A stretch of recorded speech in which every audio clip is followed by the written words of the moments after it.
Thank you for joining us here for Live Impact News on 13 News Now Plus. My name is Eugene Daniel. If this is your first time tuning in with us here on the app or on YouTube, I'm joined in studio right now by producer Sarah Calloway and meteorologist Craig Moeller as we are waking up here in the 757 to a winter wonderland of sorts, at least in parts of the region, seeing several inches of snow. The big thing that we're monitoring right now is the after effects of those roads and those kind of things right now. As Craig, it's still cold out there right now, but quite the sight to see. Beautiful. Early this morning, we've absolutely been loving the sights. If you are Team Snow, you're like, hey, money, we got this, right?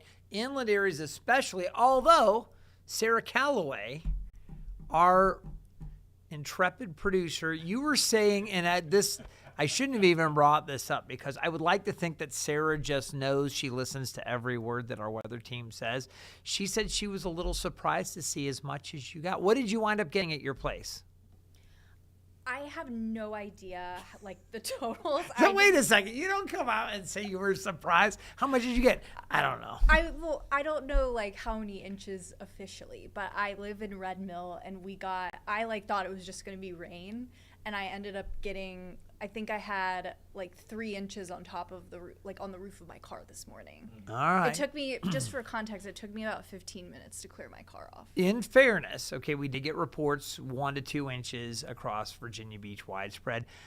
It's also been a little breezy there, so you may have had a little bit of drifting as well, maybe pushing a little bit more in some areas. But the bottom line is we even had snow across the south side. I didn't mean to just call you out, Sarah. I just wanted to bring up the fact that some of you may have been pleasantly, hopefully you weren't surprised, because we did talk about the snow chances. At the airport, for instance, we just had half an inch. We want to take a look at the satellite images and the snow. Look at the snow coverage for the United States here. And as we zoom in to Hampton Roads, you'll notice those areas shaded in that darkest blue. Those areas off to the west of our viewing area. Many areas with 6 inches of snow or more on the ground. For Hampton Roads, it's been much lighter, and these are all snow reports that have been shared with the National Weather Service, each one of those little snowflakes. So I'm going to check some of these. I think rather than just hit all these individual snow reports, I can go ahead and cut to the chase and show you a list that I made from several of these. I picked 15 different locations. So Great Neck, for instance, 2 inches of snow, 2 inches Western Branch, an inch, just under 2 inches, about 1 3/4 inches in Greenbrier. As I mentioned, at the airport, Norfolk International, only 1/2 inch. Where I am, right along the Chesapeake Bay, we got nothing really. It was just like walking out, and it was just wet, so not much going on. Wakefield, on the other hand, 6.5 inches, 4.5. Toano, Bayview, Rushmere, Poquoson, the city of Poquoson, 3.8. And look at this, Denby and Menchville, almost 6 inches there at Denby, say 5 3/4, and then almost 7 inches in Menchville. A tremendous amount of snow. You guys know who was out there all morning in that. Our Madison Schlegel. Yeah, Madison was out there and doing such a great job showing us the elements, particularly in Williamsburg and in Newport News, where you just were showing the totals there, Craig, in certain parts of the area. I mean, really, you're waking up this morning in that area of the peninsula, and you can have a lot of fun with that if you're a kid.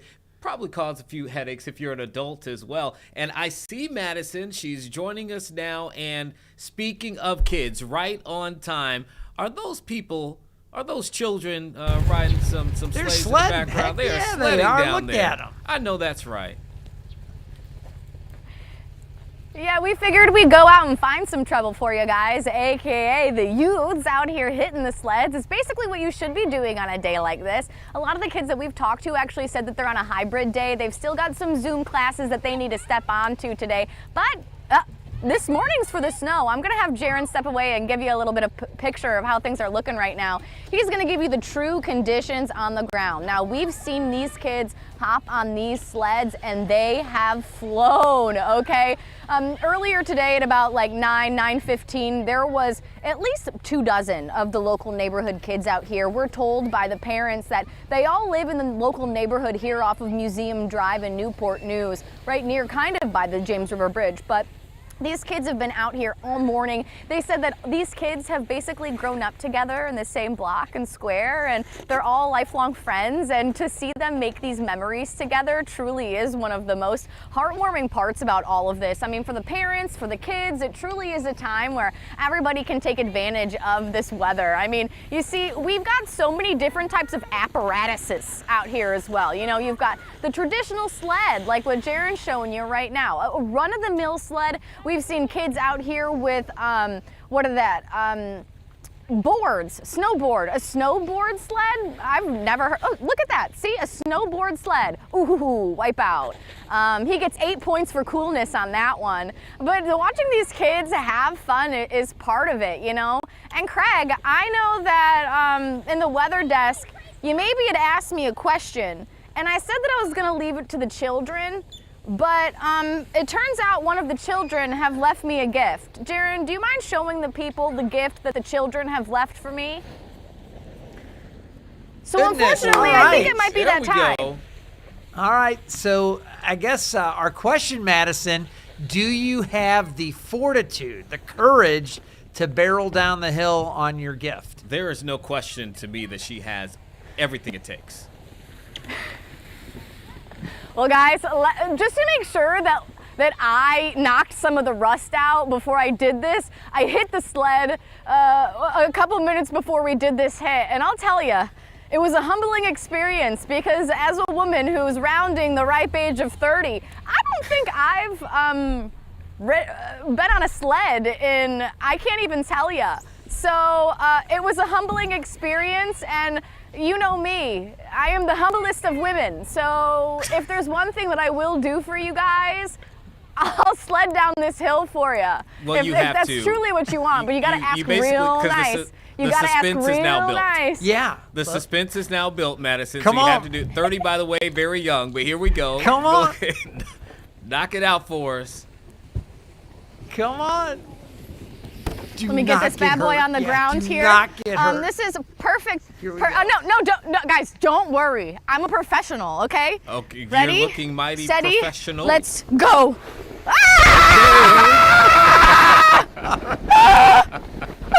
And very okay. Very Okay. good. She I ran was out of little- snow. I was a little worried there with those three So, wooden beams there. So that's I am what- glad that you avoided catastrophe there at the end.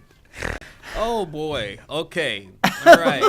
Avoiding catastrophe and having all the fun. We're now on the Noland Trail in Newport News. So if you're wanting to come get some of these scenes for yourself, come take a walk, come take a sled ride. I mean, the kids are nice enough. If you want to come take a ride for yourself, Craig, Eugene, I'm sure they'll offer you a sled. I just got to return this one when I'm done. Yeah, I'm sure you're having such a great time. You're doing such a good job She for is. us this morning. All throughout the morning on Daybreak, Madison was showing us all the spots, but really being interactive and even picking up and being able to kind of show and tell what kind of ice and snow we had on the Yeah. ground, which helps us in our coverage. I'm hoping Madison can still hear us, and we're good to talk a little bit more here. And I honestly can't hear her initial response, so I'm hoping I can get some volume in here. But Madison, one of the things when you were on the weather desk, there was more snow on the ground. We're already seeing a process called sublimation, where the sunlight comes down and it goes from snow straight to like vapor. Okay, it skips the liquid process. That's one of the things that's going to take some of it down. Have you noticed already improvements in coverage? Or I guess snow lovers may be disappointed, but I mean, you're seeing already some changes around you with the sunlight. Yeah, so as you can see, like if you look out at the sledding hill here, you can see that there's some grass starting to poke through. You know, some of the kids leaving some dirt marks behind because yeah, after you hit the snow with these sleds that many times, and you've got the sun that's starting to come into, it's kind of, you know, dampening the mood a little bit. You know, these kids are out here ready to sled, but as you can see, it's fallen off. And if you take a look, Jared, I don't know if you can get it, but on those trees, If you stand under one of those trees, you would think that it was snowing right now, because the snow falling, because of the sun melting that snow falling off the trees and onto the ground. So I was standing under that tree for a little bit, and I got a little wet because that snow that's dripping off those trees isn't quite snow anymore. It's water.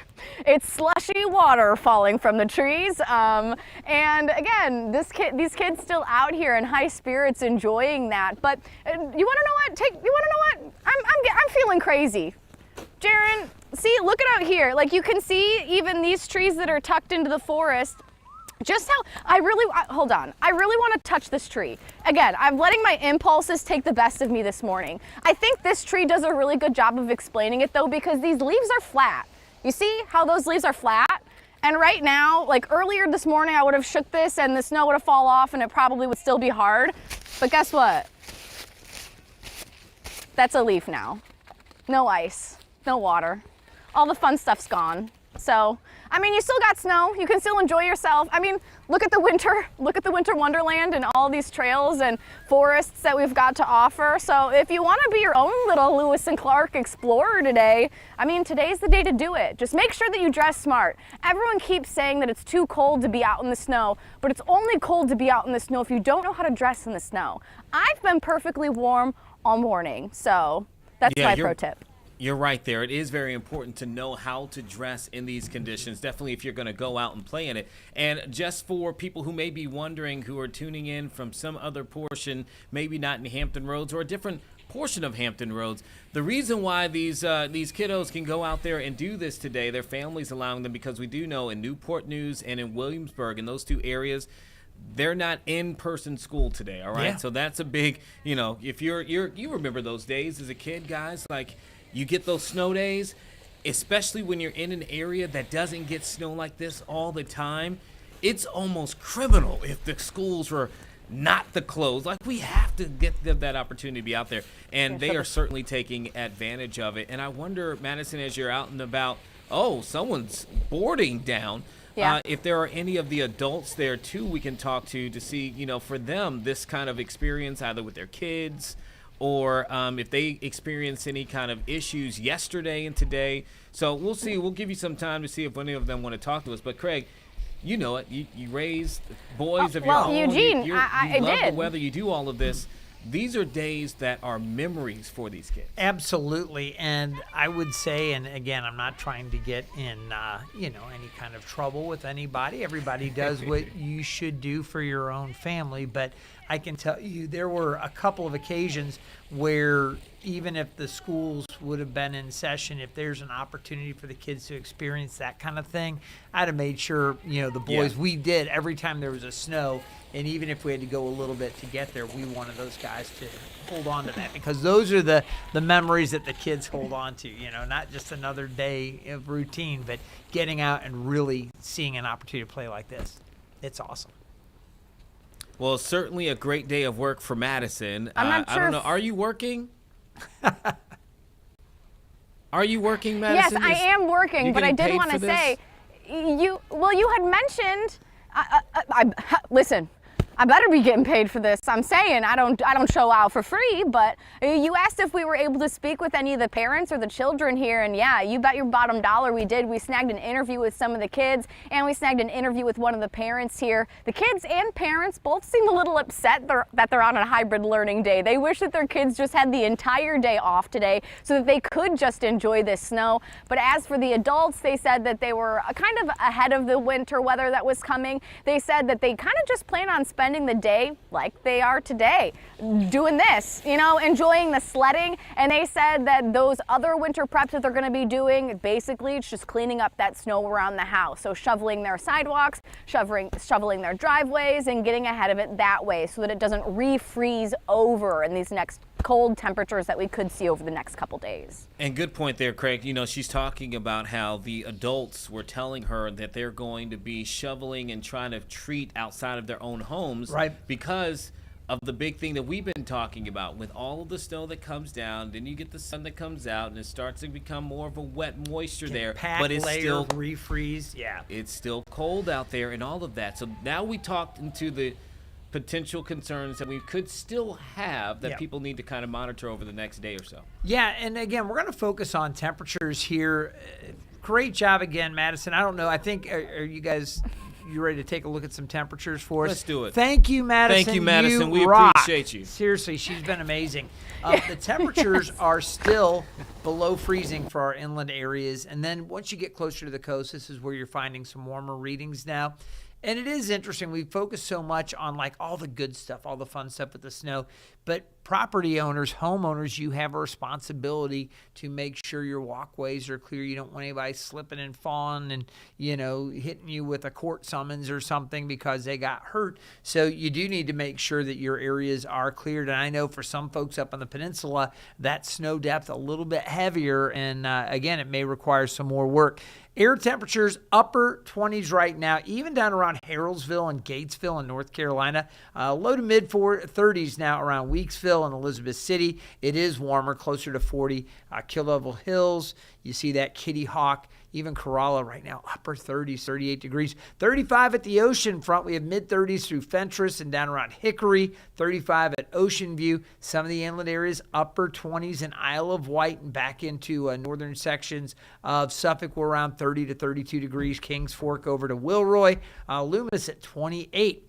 Up on the peninsula, and again, this is where Madison, I can get it out, Schlegel, spent so much of her morning. Temperatures there still 30 at Menchville, Hilton Village, Newport News, Fort Eustis, some of the different areas. Low 30s there, Pocosin to Seaford, and 34 at Buckrow. Now, it's kind of interesting, right?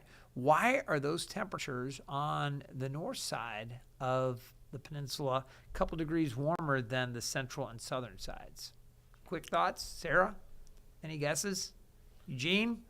I am going to, this is going to be a terrible guess, but it's further inland. That Does would it be have a to do with normal. That would be a reasonable guess, okay? But there's something specific and unique this morning. What direction are the winds coming from? From the north. Okay, this is coming a little. from the north. This is a little meteorology 101. Sarah loves it when I throw this at her. I didn't study. I know, but you do great, you guys. And again, if you look at these types of things, you can think about them. We've got a light north wind, northeast wind right there coming off the bay, and that's keeping those temperatures because the bay water temperatures are warmer than the freezing temps. Obviously, the bay's not iced over, so we got just a little bit of warming coming off the bay there from Buckrow and Phoebus back over to Langley, Pocosin, low 30s. While you come farther south and that colder air blows across the snow-covered areas and it cools back down. That's why you're seeing temperatures there a few degrees cooler. So I just thought that was kind of interesting.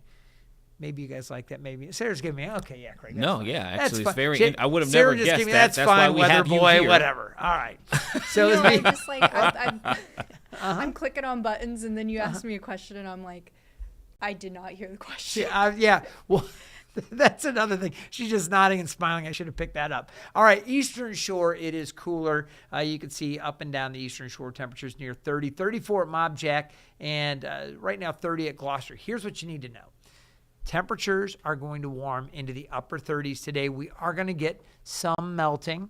Okay, like I said, in some cases, it goes straight from snow to just vapor. You just see some of the snow disappearing a little bit. But we are going to see some melting as we get into the afternoon, midday even. Temperatures will get into the upper 30s. We had a winter weather advisory until 9 a.m. because of that threat of ice. The Weather Service allowed that to expire, and as we go late morning and into the midday, upper 30s for the most part. That'll help with some of the thawing and melting. Now, overnight, we're back down close to 30 degrees, maybe upper 20s for a few inland areas, low 30s right at the beaches. So there is that potential for refreezing. We're watching another system here in the north central U.S. Watch what happens with this one. It's rolling across Michigan right now. That's going to work eastward. This next batch working across North Dakota is going to dive eastward and to the east-southeast. But I think that's going to miss us to the north. So as we take a look here, I'm going to get into the future cast, and we'll take a look, and you can see how that's going to work to the east-southeast. And more snow across the Great Lakes region. This is early tomorrow. You'll notice some rain back out, changing over to snow. as we go through the day in the highest elevations of West Virginia up into Pennsylvania, New York State, New Hampshire, Vermont, New England, obviously dealing with snow. For us, we're likely going to stay dry. Most of that moisture is going to get hung up over the mountains. As it works eastward, it's going to fall apart. So here in Hampton Roads and Northeast North Carolina, we should, and I'll say should, remain dry today, tomorrow, and for Thursday. But as we get into Friday, that's when things may change up a little bit. Temperatures are going to stay cool as we look at the high temperatures this past week. It has been a chilly one. So far today, 35 as high as it's been. That will, of course, go up a little bit later today, but it has been a cold trend. And looking forward over the next 10 days, do you see any days above 56? No. The answer is no. We are likely to stay below average for the next week and a half. Beyond that, we will take a look at the 8 to 14-day precip outlook. We're expected to have normal conditions. But look at that. Norfolk and eastern North Carolina shaded in that light tan, indicating slightly above average temperatures between the 17th and the 23rd. Finally, maybe a little bit of warming. So let's hope all of that works out. All right. Do you guys have any questions for me? Is there anything I can specifically answer, Eugene? Yeah, I have a big one. I mean, I know the answer to this, but I just want to kind of have you say it. So we're not looking at another phenomenon like this one over the course of at least the next 7 days at this point. No. Okay. At this point, that next system, Friday, should miss us to the north. Now, I'm not going to say absolute because we still have 3 days for things to change. And if you think about it, I will say this, okay? I was trying to explain the forecast. Certainly felt fine about it. The forecast has been so good over the last several winter events where we were within like an inch of snow totals all across the region. Everybody felt great about it. Some of yesterday was really good. We got the transition. We had the rain mix over, change the snow. All that stuff happened. We knew it was going to be heavier north and west, lighter, at the coast, and certainly mostly rain for North Carolina. But honestly, looking at the final numbers, the storm overperformed what the models were saying. No, we were not calling for 7 inches of snow in Newport News. I mean, we weren't. Now, none of the models were. We were saying, we might see 3 to 5, maybe up around Williamsburg. Yeah. And most of the area was within our parameters. But some areas, like Sarah, you said I had a little bit more than I thought we were going to get. That is a situation where the models have spoiled us. We've been so good with those things. And I will say, throughout the day yesterday, we kept saying, things may change. It's a fluid situation. And our afternoon staff, as we got more information, they did start bumping up the numbers. So it was by no means a busted forecast. But my point is, when you've got these dynamic winter systems, even, out 12 hours or so, we were saying, 1 to 3, maybe 1 to 4 inches. And it actually came out to be more like 1 to 5 or even 6. You want to be perfect every time. Sometimes they change. And that's why I would say stay tuned for Friday evening. It does look like at this point it's going to miss us to the north. And then again on Sunday, same thing. We should be okay, but a little bit better chance for some rain showers. And maybe some mixing north. And to that point, though, Craig, when you're dealing with snow, at a certain point it becomes about the preparation. Right? Oh, yeah. So 3 to 5, 3 to 6. I mean, yes, there's a difference, but the real thing is to prepare for that. I mean, especially when you're thinking about in this region now, it's probably a little bit different. Midwest, I know I've mentioned it prior just because of our experience. 3 to 5 inches in St. Louis is nothing. It's a good snow, but they deal with it. Yeah, they can deal with it. But 3 to 5 or 5 to 6 here can be a huge difference, as you see there in Williamsburg and Newport News. They made significant adjustments there for their schooling and those kind of things based upon the ice and travel. So really, it's about the preparation, regardless. When you're talking about the totals, I thought you guys did a great job with this. Thank you. Again, like I said, this isn't like it wasn't a bad forecast at all. It's just I want to be perfect. And when you're like, okay, maybe an inch or so here and there, and that was based on yesterday morning. By the afternoon, we were able to refine it. But my point is sometimes these things are a little bit of a moving target. Again, folks were prepared. We knew snow was coming in. We saw the mix. All those elements were good. So, again, we felt good as a weather team, but we always want folks to keep checking back for those updates. Yeah, and you're seeing right now our live look here from our Weather Impact Interceptor.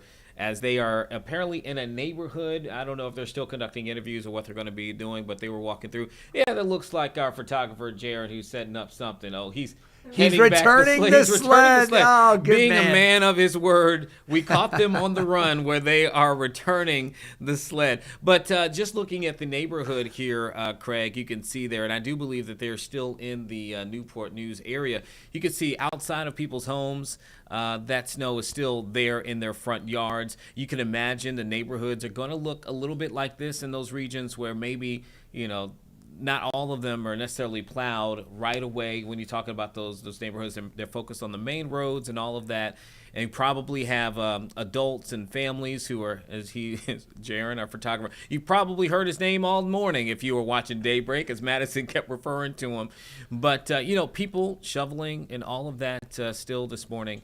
But it's still cold enough to where that snow hasn't fully melted. And I think that's the point that I'm getting out right now. And I think as we go through the overnight with lows back down to the upper 20s to near 30, some spots may have a little bit of refreeze going on later tonight. So we'll see. A lot of what you're seeing out there right now will continue to compact, and we will lose a lot of the snow cover. But if you're, near Denby and you have 6 inches of snow on the ground, that may be with you through the overnight and even into tomorrow, despite the temperatures today getting into the upper 30s. It's going to take a little bit more to melt all of that. And then tomorrow with highs up into the low 50s, that's when we'll say so long to a lot of the snow that's still out there. But what a treat for the kids off to the northwest. A lot of folks very excited to see this. And probably a few that maybe are a little disappointed they didn't get more. I know there are some that are like, we want to see a ton of it. And again, this was a good snowfall across the region. It's a good one. It is certainly a good one. I know when I first started to see the snow come down, I think I was more surprised at how fast it was moving. I was in Norfolk, closer to the naval base, Naval Station Norfolk, and it was just coming down so fast at that point. I saw just wasn't sticking, at that point. But it's always cool to see the snow. I will admit, even though I'm not quite team snow, but I do like looking at this. It's beautiful. Admit. It is beautiful. The funny thing, I was actually out at a business yesterday around the early afternoon, and it didn't matter as customers were coming in and out. Everybody that experiences snow, I think, loses about 15, 20 years of their life. They automatically regress. That takes me back to my teenage years. For some, that was a joke. You guys let that go. All right. But at any rate, no. I was going to let you have your moment. You become a kid again, because it is exciting. It is fun. But again, you don't want to have to deal with some of those other icy conditions. And to VDOT's credit, largely we didn't have too many problems at all out there this morning. No. We were very impressed. I know we had the report from the Virginia State Police. There were some more accidents, but most of those were actually in the western part of the state. So our local crews were really doing a good job with all of this. Yeah, we definitely want to say thanks to all of our crews out there who have worked really hard to make sure things were good ahead of the storm. We're talking about, obviously, VDOT crews, Dominion Energy as well. They did a lot when it comes to power. I was going to say, we didn't have major power outages that didn't feel this morning. I was going to ask you, because I know you were working with Dom.com and looking at some of their outage maps. We never really saw a spike, and the concern with some of the rain and then the snow accumulating on some of those lines, there might be some sagging, really wasn't a huge issue. So that is that's some good news. Yeah. But again, that refreeze, something that we're going to be watching for later tonight. And while it's beautiful to look at, if it looks wet later tonight with temperatures back in the upper 20s to near 30, assume some of those areas, like even looking right now on the Weather Interceptor, that's the top of the vehicle's cam as it's driving along.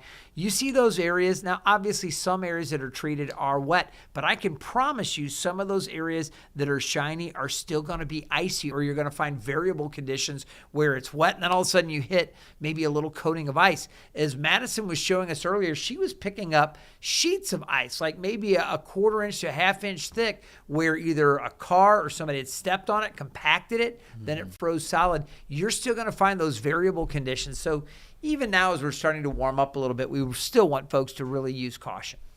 Craig, man, we appreciate you, and everything that you and the rest of the team does. If you do not already, you can catch Craig beyond just daybreak in the morning, but on the weather desk every single morning, Monday through Friday, from 9 until 9:30 on 13 News Now Plus, this platform here, and then also our team of meteorologists together. They have the weather desk 24/7 or weather 24/7. So no, we have Weather Impact 24/7. Weather Impact 24/7. And that's awesome. I mean, you could sit there during an event like yesterday. I mean, you could have it on all the time, but we're showing radar loops, we're showing temperatures. You can track the weather, and it is constantly going. And you think about the Weather Channel's done an amazing job forever. They really have. They've been doing this since the early 80s or late 70s or whatever. The Weather Channel's been fantastic. With Weather Impact 24/7, it is hyper local. So think about that. It's a 24-hour weather source that is just focused on Hampton Roads and our neighboring community right here. So a great way to stay up on things, and a lot of fun to just watch and check that out. For sure. And again, if you are watching us right now live via YouTube, that is something you can find only on 13 News Now Plus there. So a great opportunity to download the app, not just to watch this program and others, but all of our content and those exclusive pieces of content that we have there when it comes to weather, news, and traffic. And I have to shout out the brilliant producer of the Weather Desk. I mean, this person most days is really, really good. Some days, you do what you got. That would be Sarah. No, Sarah. Seriously, she does a great job. She does a the great one thing job. I want to say, we focus on the big weather stories like today on the Weather Desk, but we also do international stories. We do national things. Yeah. Whatever the biggest stories are going on with weather around the country, around the world, we get to those sometimes space, climate, science news, different things. It's all there. So check that out. Again, Sarah does a great job. She makes my job much easier. Man, she makes all of our jobs much easier. And Craig, again, man, we appreciate you. Thank you so much for always being willing and sticking around with us here for live Impact News and breaking down this forecast and doing a great job in getting ahead of this storm. But we were talking about doing a great job and talking about the crews that are out there. We actually have someone who is joining us now who is a part of all of that efforts, but in North Carolina, where we have with us right now North Carolina State Highway Patrol Master Trooper Rico Stevens, who is with us right now. We appreciate you for joining with us and to talk about what you all are seeing there in the Tar Heel State, and then what you've kind of did in preparation and kind of what your next steps are being. So first of all, Master Trooper, thank you so much for joining us. How are things there in North Carolina? Good morning, sir, and thank you for having me on. Right now in Troop A, the area that I cover, which is the Troop counties, starting from the Virginia line back down to Jones County that goes east to the Atlantic coast. Right now, we're in a very good situation. Our roads are very clear. DOT treated those yesterday in preparation. No snow on the roadways. There are some icy spots, but since about 7 o'clock yesterday afternoon to 7 o'clock this morning, we've not experienced anything for as abnormal calls for service. Everything is normal with us right now. And talk about the preparation. I'm glad to hear that you all have not had any issues and there wasn't any major accumulation that took place there. But you all still attack situations like this as if it is going to be a full-on situation is what my understanding is, just in case, because you want to get that on the front end. Absolutely. Preparation goes a long ways in this line of business. This is 25 years for me. I know further out west, when I was stationed there in the Asheville area, we experienced these snowstorms. So preparation is everything. But some things we do is we try to clear the roadways. If there are broke down or abandoned vehicles, we try to tag those with yellow reflective tape to let people know that we've checked it. And just making sure that we don't leave motorists stranded on our roadways that are broke down. Just try to get them to a safe location. And then again, our counterparts over at DOT, they get out and do what they can to try to treat the roads before the storm hits. Again, we got Master Trooper Rico Stevens from North Carolina State Highway Patrol. Again, we're so appreciative of him joining in. I want to ask you this because it's sometimes this is what we get. When people are like, okay, we were expecting there to be snow. Other portions of the area got snow. We didn't. And you kind of can sometimes fall into the trap of the next snow event. thinking it'll be like the previous one and not giving it its full attention and prep. What would you tell to people who live in your region, in your area, just as a reminder for the next time that we're looking at a potential like this in order to stay prepared? Absolutely. As you guys and other media outlets cover this event, look at those areas that was hit hard and sort of put yourself in that situation. What would you do then? What things do you have now that you can utilize in that situation?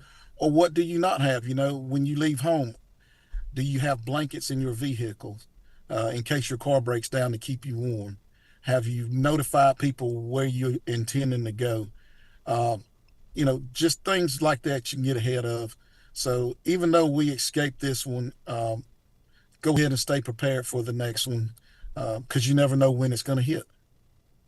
You mentioned that you've been in this for 25 years. Thank you so much for your time and service, by the way, in this role. But how have things changed in terms of preparation for an event like this, either through technology or maybe strategy? Have you seen that evolve over the years? Absolutely. Technology, the communication key, just being able to make contact with your counterparts via cell phone, email, or things like we're doing right now through Zoom, having those agencies, DOT and the Highway Patrol, getting together over the internet for a meeting to collaborate and say, hey, this is our plan of attack. It makes a huge difference. I remember one winter storm when I was stationed in the mountains. It completely came out of the blue, and we woke up in the morning and there was 8 inches of snow on the ground, and it was coming. And so it was sort of a scramble, and we got control. So that's why I say anytime that you have the opportunity to prep, and I just cannot urge the motoring public, heed the message and the warnings of paying attention to the next storm event, and just stay prepared this time of year. So hopefully you don't encounter anything, but if you do, hopefully you can keep yourself and your family safe out here on the roads. Well, Master Trooper Rico Stevens with the North Carolina State Highway Patrol, again, thank you so much for getting up with us here on our stream. And we're glad that things went well for you in your area. And hopefully next time, the same can be said for sure when it comes to that snow accumulation. But either way, we know that you guys will be prepared and help others be prepared also. We appreciate you. Thank you so much for coming on. Thanks, guys. Stay safe. All right, you too. Okay, well, right now we're going to switch gears a little bit because something just popped up on our big board that I want to draw our attention to. In Illinois, Governor J.B. Pritzker is right now expected to be signing a bill for immigration protection. Okay, we know that Illinois, mainly Chicago, was at the site of the Trump administration's eyes when it came to immigration enforcement over the last several months, and that has caused a lot of tension there in the state, in the Midwest. And J.B. Pritzker has been very vocal against that, as well as the mayor of Chicago as well. So let's go ahead and send it straight to this presser that is taking place as the governor of Illinois is speaking right now ahead of signing this bill. To Donald Trump, to Kristi Noem, to Gregory Bavino, and anyone else seeking to terrorize our people, your divisiveness and your brutality are not welcome here. I want to take a moment to thank all of the people across our state who have been working on the front lines in our neighborhoods and in the halls of the state capitol to help make today possible. We know that this new set of laws can't mitigate all of the harm, but it gives us new protective tools and is a symbol of our shared action against those terrorizing our communities and our state. To Lawrence Benito, to Linda Tortorello, to David Babb, and the organizations that have been on the front lines of this work, and so many of you here today who were working on the streets of our communities and the halls of the Illinois Capitol building. There's a long list of tireless advocates to be recognized. Among those with us today are representatives of MALDEF and Legal Action Chicago, the Chicago Public Defender's Office, Illinois Coalition for Immigrant and Refugee Rights, National Immigrant Justice Center, Legal Counsel for Health Justice, and the Resurrection Project. Thank you. Thank you to the immigration lawyers who have been counseling our families, the trainers who've led Know Your Rights workshops, operators who are answering the Family Support Network hotline, and the hundreds of everyday Illinoisans who have become rapid responders and answered the call of neighbors in need. The system we have built here in Illinois is nation leading. People are watching what we are doing and copying what we are doing. You all help to ensure that our welcoming values are not just words, but policies and programs that others can learn from. Many individuals in the audience today are integral service providers in immigrant communities, providing support, education, care, and solidarity to immigrant families. Your work, your partnership is more important now than ever before, and we appreciate you. And a huge thank you to my colleagues in government, especially in the General Assembly, President Don Harmon, Speaker Chris Welch. I want you to note, by the way, this is the leadership of the General Assembly. This is the leadership of state government that is here today. We all don't come to bill signings every time. We all don't come to every event about every subject, but we're here today together, along with, of course, our partners in the Latino Legislative Caucus, the Latino Caucus in the City Council, Alderman Mike Rodriguez, Secretary Teresa Ramos, Secretary Dulce Quintero, Director Heidi Mueller. So many of us in state government are working hard to make sure that we're getting things done to protect the people of the state of Illinois. After what our communities have experienced, we understood that our response needed to be deep and comprehensive to counter the Trump administration's depravity. So today, I'm signing a slate of laws designed to protect our people, to recognize the dignity of our people, and to uphold the values of our Constitution. We have seen federal agents routinely target places where everyday people were simply trying to live their lives, hospitals, schools, and child care centers. This has never been about fighting crime. Never. If you're trying to prevent violence and protect public safety, you don't attack child care centers and church parking lots and schools. But we know this is not about public safety. In a list of arrested individuals in the Chicago area made public, only 2.6%, or 16 out of the over 600 names listed, were considered to be high public safety risks by the federal government. It's about forcing our neighbors to make impossible choices between receiving health care, seeking justice, or receiving the education they deserve and facing immigration enforcement, to advance a racist and anti-immigrant agenda of this federal administration. This targeting is both deeply inhumane and extremely disruptive, both of which are intentional. It has been made harder for our people to learn or work or seek care, and harder for our society to perform basic functions. It is simply untenable to make these places that people avoid or fear for their safety. With my signature today, we are trying to protect people and institutions that belong here in Illinois. Dropping your kid off at daycare, going to the doctor, or attending classes should not be a life-altering risk. When you go to the hospital, we'll work to protect your immigration status. If you are a student, we'll prevent your schools from causing harm based on your immigration status. Child care centers across the state will safeguard your immigration information. All of these settings will now be required to complete organizational planning to uphold the rights of those they serve in the event of enforcement activity.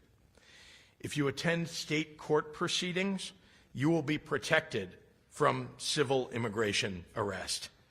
The idea that the Trump administration wants to prevent people from attending court, doing their civic duty, and protecting public safety just boggles the mind. And while we are solidifying protections in response to these actions, we are also demanding accountability by those who perpetrated them. This legislation that I'm signing today will allow for a civil lawsuit against law enforcement officers who violate the Illinois or United States constitutional rights of the members of the public that they are supposed to be protecting. No one, and I mean no one, is above the law, especially those wearing a badge representing the law. Our communities have experienced real tragedy over these past months. It has been a time of extraordinary grief, but it has also been a time where Illinoisans have demonstrated our extraordinary capacity for kindness and compassion. We have seen neighbors risk their own safety to protect one another. We have watched Illinoisans of all backgrounds march and speak out and volunteer to help. And while I feel a deep sense of shame about the actions of our federal government, I feel great pride in how we in Illinois are responding to it.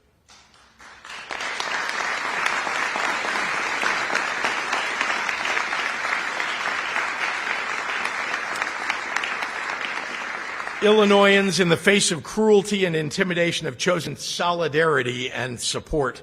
That should not be overlooked. Donald Trump, Kristi Noem, and Gregory Bovino tried to appeal to our lesser instincts, but the best of us are standing up to the worst of them. With that, I'm very happy to hand this podium over to a great partner in our General Assembly and in this endeavor, a leader in protecting our immigrant communities, and that's Senator President Don Harmon.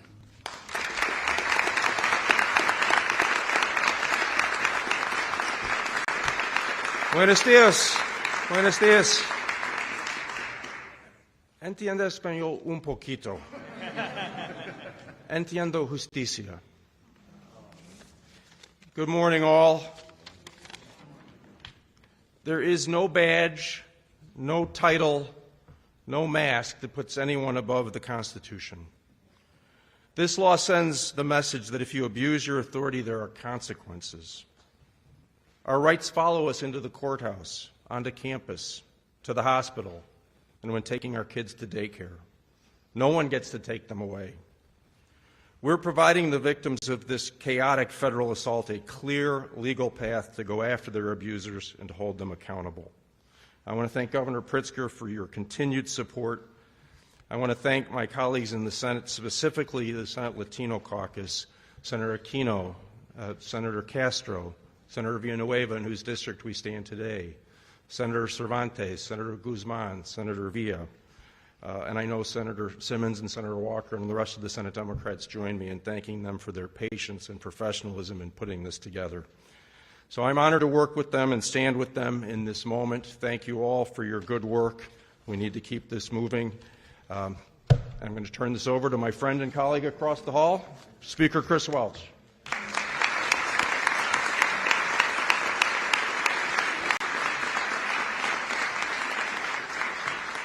Good morning, everyone. Good morning. Governor, colleagues, advocates, thank you so much for your partnership that brought us all here today for this historic bill signing. I want to give a special shout out to the House Latino Caucus. For without them, I would not be here as your speaker. For without them, I would not be here as your bill sponsor. I thank them for trusting me to be the sponsor on this issue. But honestly, they did the hard work. Can you give it up for our House members?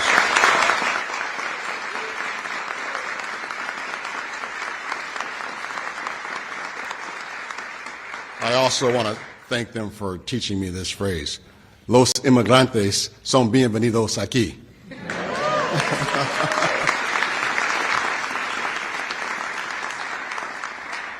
I told my colleagues almost 1 year ago at the inauguration of the 104th General Assembly that we were given this moment and it was up to us to use it. At that time, we knew some of the challenges that moment would pose, but we could only imagine how far this president would go. masked agents raiding child care centers, traumatizing our children, children zip-tied and dragged from their parents, pregnant women shackled to their hospital beds. So when I stood on the floor in October to pass this bill with our colleagues, I again talked to them about the moment that we are in. Those moments of great consequence when we've all wondered what we would do. I asked them, if we were back in the Jim Crow days, would we stand up to Jim Crow? I asked them, if we were back in the days of the Holocaust, would we stand up and speak out against internment camps? I asked them, would we stand between our neighbors and the SS? Because history will judge our actions in this moment just as it did our predecessors. Every one of us has stood together to make House Bill 1312 the answer. And I'm really proud to live in Illinois today. I'm really proud to live in Illinois every day, especially in this moment. In this moment and the moments to come, we will stand up for the rights of every person. We will stand up for our neighbors and our communities. We will stand up to racial profiling. We will stand up to reckless hate, and we will stand up to tyranny. No one should be living in fear when they bring their child to daycare, when they pursue an education, or when they walk into a courthouse to defend their rights. No one. And that's why I'm so proud that the governor is going to put his signature on this legislation today. This legislation, ladies and gentlemen, is not about politics. It's about people. It's about public safety, about community stability, and about making sure Illinois remains the place where families can fully participate in society without intimidation or fear. I am really proud to live in Illinois every day. We stand together and we make sure Illinois is always on the right side of history. And I got to tell you, we always stand by our values: fairness, compassion, and respect for every person who calls Illinois home.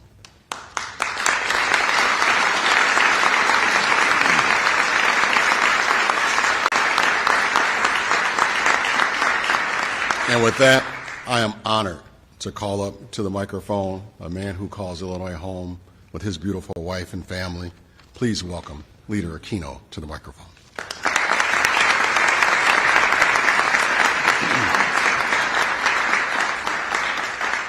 Con permiso, excuse me. Buenos días. Buenos días.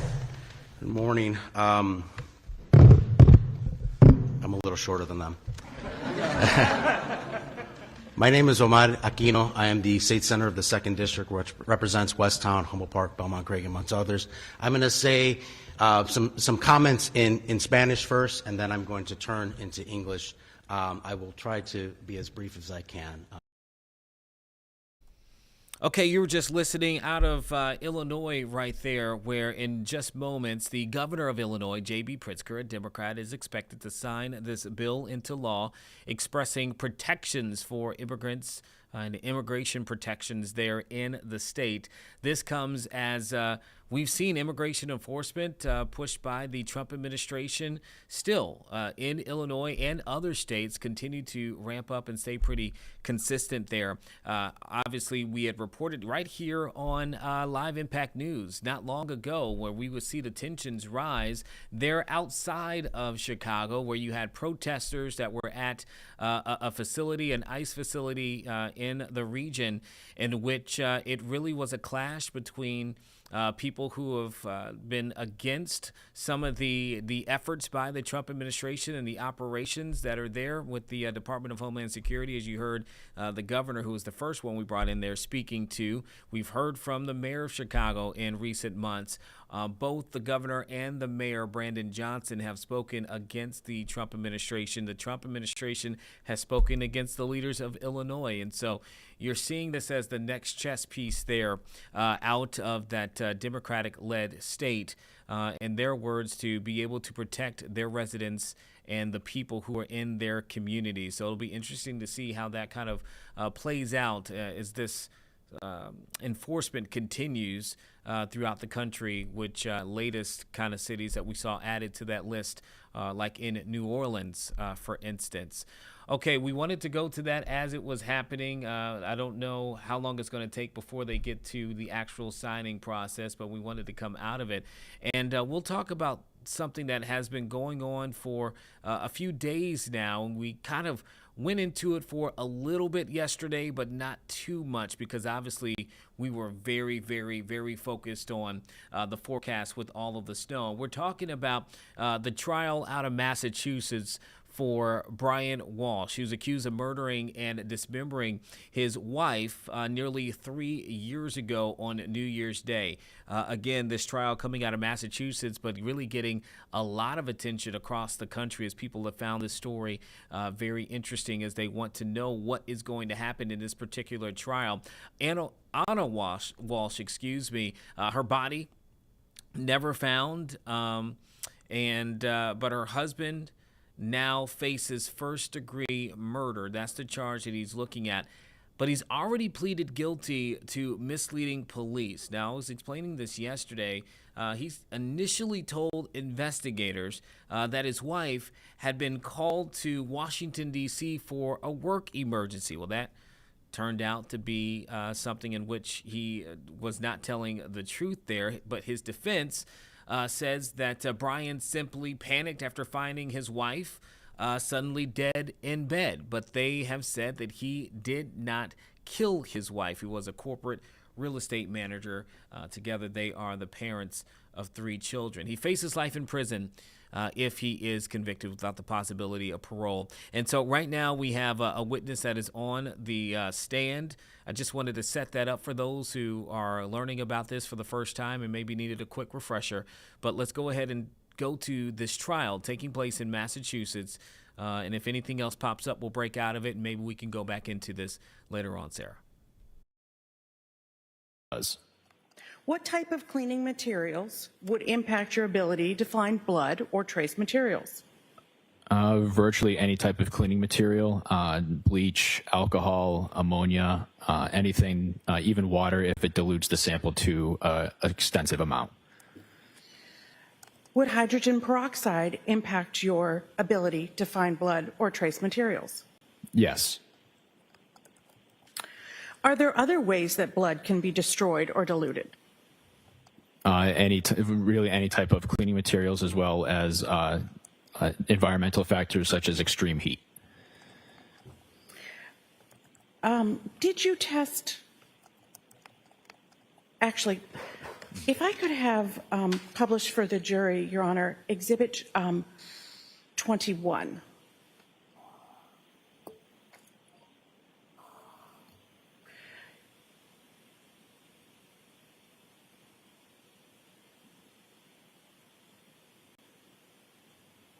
Well, that's not the right exhibit. One moment.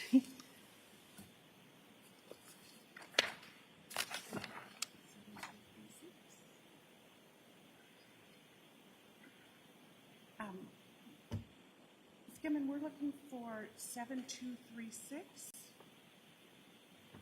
Photo 7236.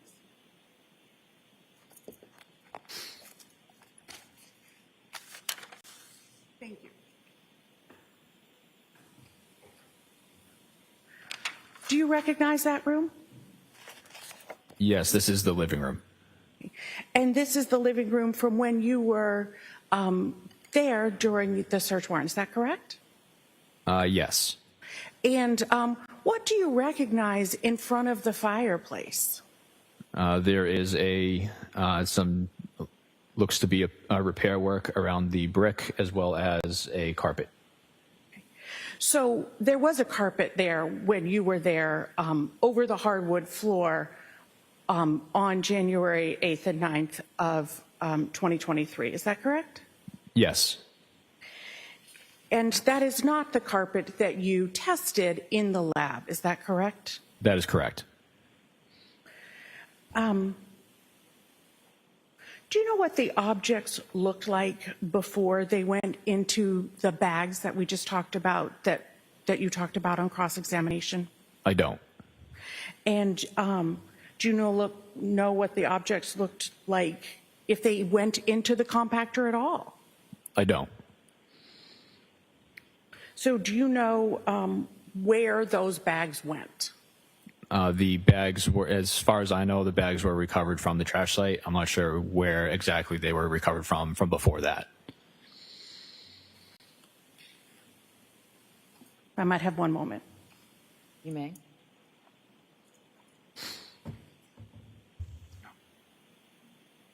Thank you very much, Rhonda. Any recross? Just a couple of questions. When you looked at Exhibit 21 just now, you said you could describe that fireplace as having what looked like a repair work, right? Yes. Did you examine it? I did not.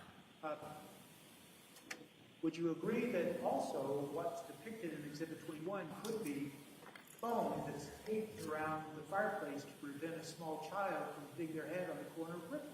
Would you agree with that? Yes. Thank you.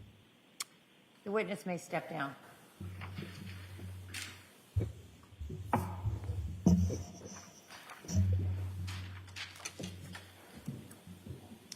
Jurors, in light of our late start today, I'm going to keep on. Everybody good? Thumbs up. You may call your next witness. Commonwealth will call Bryce Raymond.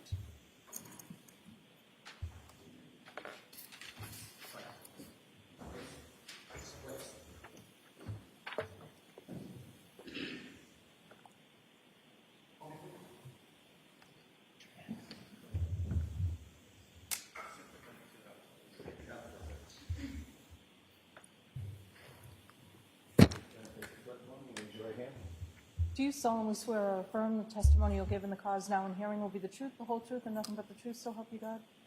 Thank you, sir. You can be seated. This way, sir. Just watch your step for me.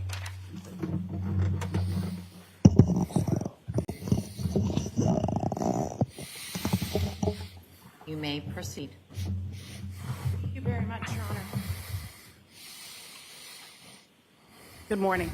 Good morning. Could you please state your name for the record and spell your last name? Bryce Raymond, Raymond.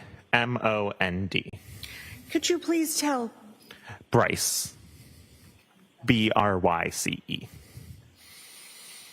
Could you please tell us your educational background? I have a Bachelor's of Science in Forensic Science from Penn State University and a Master's of Science in Biology from Tufts University. And what is your occupation, sir? I'm currently a Forensic Scientist 2 in the DNA unit at the Massachusetts State Police Crime Lab. And how long have you been employed at the Massachusetts State Police Crime Lab? Since June of 2019.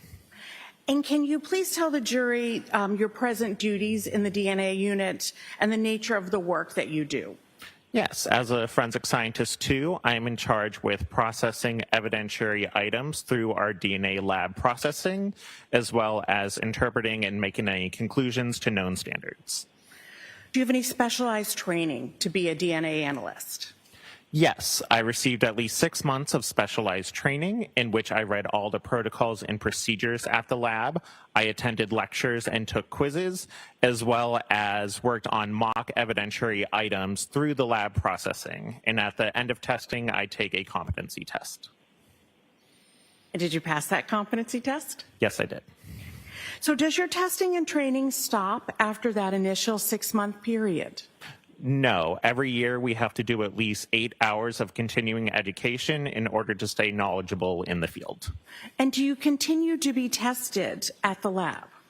Yes, we do. And what kind of testing is that called? That's called a proficiency test. And how does proficiency testing work at the lab? Yeah, so twice a year we have to take a proficiency test to continuously show that we have the skills and knowledge in order to perform DNA analysis. This is given by an outside accrediting body, and when we complete our work, we send in the results to that accrediting body for them to grade. And what are the results of your proficiency testing? I have passed every one I have taken. So approximately how many samples have you had the opportunity to analyze for DNA testing? Approximately 2,000. And have you testified before in Massachusetts about DNA? Yes, I have. Does the Massachusetts DNA unit at your lab follow standardized protocols and procedures? Yes, we do. And who sets those protocols and procedures? They are based on some accrediting bodies, such as the FBI, as well as validations that are done at the lab. Well, you anticipated my next question, which is your lab, the Massachusetts State Police Crime Lab, accredited? Yes, we are. We are accredited by ANAB, which is the ANSI National Accreditation Board, as well as the FBI Quality Assurance Standards for DNA laboratories. And what does accredited actually mean? That means we are following a specific set of standards to make sure that the scientific work that we are performing is accurate and reliable. And is that a national accreditation? Yes, it is. And does your work undergo any kind of review process? Yes, all work goes under two different types of review processes, a technical review and an administrative review. And is that review process required under the accreditation standard? Yes, it is. And so if you could just explain technical and administrative review, please. Yes, a technical review is one that is done by a qualified analyst that takes a look at your work to make sure that you followed all the proper protocols and procedures and made sure that any conclusions you made are scientifically sound. An administrative review looks over the file to make sure there's no spelling mistakes, no grammar mistakes, all the pages are numbered and initialed, and other administrative things such as that. And why is that all important? That's important to make sure that we provide the best quality work that we can. I now want to talk about DNA. What is DNA? DNA stands for deoxyribonucleic acid. It's the genetic blueprint of life and what makes you, you. You inherit your DNA from your parents, so you get half of your DNA from your mom and half of your DNA from your dad. And no two individuals have the same DNA profile except for identical twins. Is DNA the same in every cell of a person's body? Yes, so whether we test blood, saliva, hair, skin, we should expect the same DNA profile if they came from the same person. So what type of biological material can DNA be found in? So that can be blood, saliva, skin, hair, sweat, urine, anything biological. So can you explain generally the process that is used for forensic DNA analysis? Yes, at the lab we have a 4-step process. The first step is extraction. This is when we break open the cells and collect the DNA. The second step is quantitation or quantification. This is when we can get an estimate of how much human DNA is present as well as how much male DNA is present. And that's so we can target an appropriate amount for the third step. And that third step is amplification. This is when we make millions and millions of copies of specific areas on the DNA and are fluorescently tagged. And then the fourth step is separation and detection, also known as capillary electrophoresis. This is when we put the DNA on an instrument that separates out the DNA by size and has a camera to detect those fluorescently tags. And that produces raw data. And what is the goal of that raw data? The goal of that raw data is to then be read by an interpreting analyst in order to interpret the DNA profile. And what is a DNA profile? A DNA profile, so the specific areas that we are copying during amplification is called STRs, or short tandem repeats. That is just areas on the DNA that repeat different lengths for a person. So one person could have 5 repeats, another person could have 6. And it's the combination of all those numbers is what makes up a DNA profile. So how many locations are you testing? We test 26 locations as well as a sex determining location. And what is batch testing? Batch testing is what we do at the lab and is a common practice in forensic science, in which if many items need to be processed for the same lab step, one analyst will process all those items at once on the same instrument. So why do you use batch testing? We do that for efficiency, as it is better for one analyst to process, say, 50 items at one time on one instrument than 50 analysts trying to process one item each on the same instrument, one after each other. Is there a protocol that you follow prior to retrieving any evidence to prepare your lab area to avoid contamination? Yes. So how do you avoid contamination? To avoid contamination, I first put on protective personal equipment, and that can include a lab coat, a mask, a hairnet, and for me, a beard net. When I go to my lab bench, I also put on gloves, and I spray the lab bench with bleach, clean that off, and lay down lab bench paper before I proceed with any testing. So why do you use bleach? The bleach is to destroy any DNA that may be present on the lab bench. And why do you use bench paper? We use bench paper to prevent any contamination from items that I may be testing to be deposited onto the lab bench for the next person. And why are you wearing PPE? The PPE is also to prevent any DNA that I may touch to go over to another lab bench or any of my DNA to be deposited on the items. And once your area is prepared, can you please tell us what you first did and what you first do with items that you're going to sample?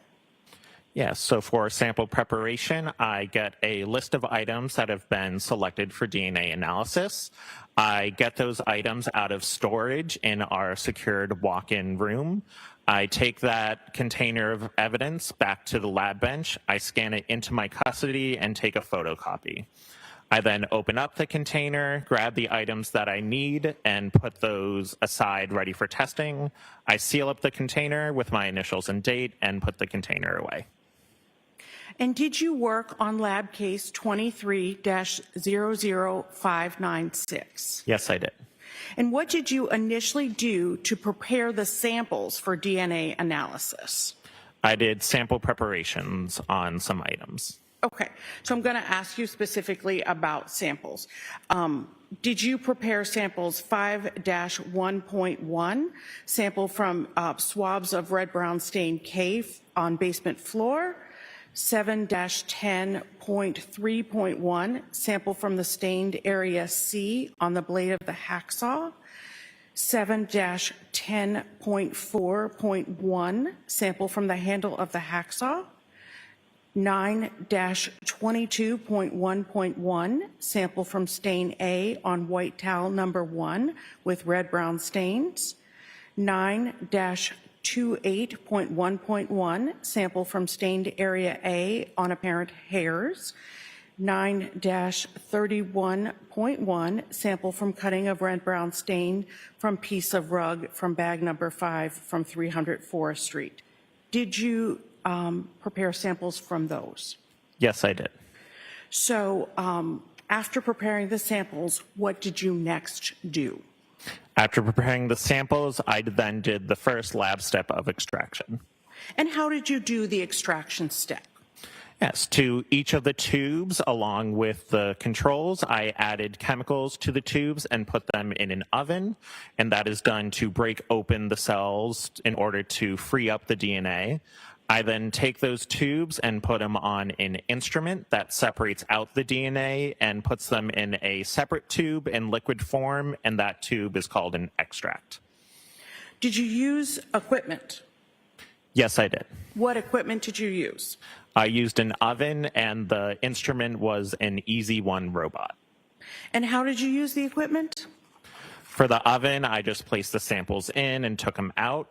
For the Easy One robot, I put the samples on the robot and then programmed the robot with the proper protocol to use for the extraction and collection, and then got the tubes off of the robot when the process was done. And I think you said that that is now called, well, what is that now called? That is now called an extract. Okay. And then what did you do next? Next, I took a small portion of the extract, known as an aliquot, and put that into a separate tube and prepared that for the second step of quantification. So now we're on step number 2? Yes. Okay. And what items did you do quantification for? The same items that were previously mentioned. And how did you perform the quantification step? Yes, so for each of the aliquots, I put a portion onto a 96 well plate along with other chemicals. I then placed that 96 well plate onto an instrument, and that instrument does a series of heating and cooling, and that produces the data that gives us the estimation of DNA. So I believe you just named the equipment that you used. Yes, it is a real-time PCR system. Okay.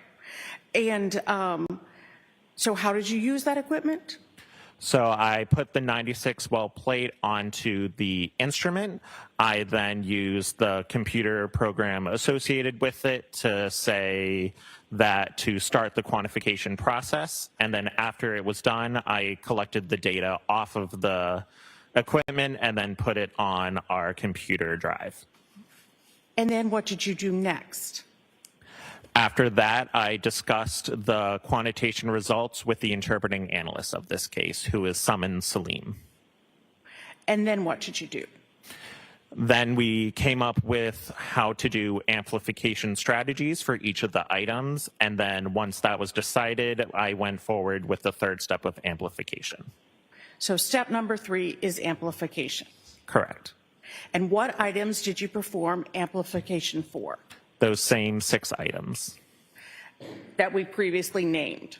Correct. Okay. And how did you perform the amplification step? Yes. For each of those items, I got the extracts, and I either used all of the extract or a portion of the extract to target an appropriate amount of DNA for testing. Let me just stop you for a second. What's extract? Extract was the product from the first step of extraction. Okay. And now finish your answer. I'm sorry to interrupt you. Yes. So for those samples, Okay, we said we were going to try to bounce around a little bit again. This is the ongoing murder trial for Brian Walsh there out of Massachusetts, accused of killing his wife. There you have what appears to be a DNA expert who is on the stand right now being asked questions about how they go about their process in determining DNA. You can imagine that is going to play a significant role in whether or not the jury and the court believe that Walsh indeed is the person guilty of this particular murder. Right now, we're going to swing down to Florida, where we have Governor Ron DeSantis holding a news conference in North Miami Beach. We're going to listen and see what he is saying right now. We're still keeping our eyes in Illinois, where the governor there, J.B. Pritzker, is expected to sign this bill on immigration protections. He still has not done so. But for now, let's go ahead and listen to the governor out of Florida. Area. So I think our executive order is kind of the beginning. I think you're going to see statutory codification of how we handle different terror designations.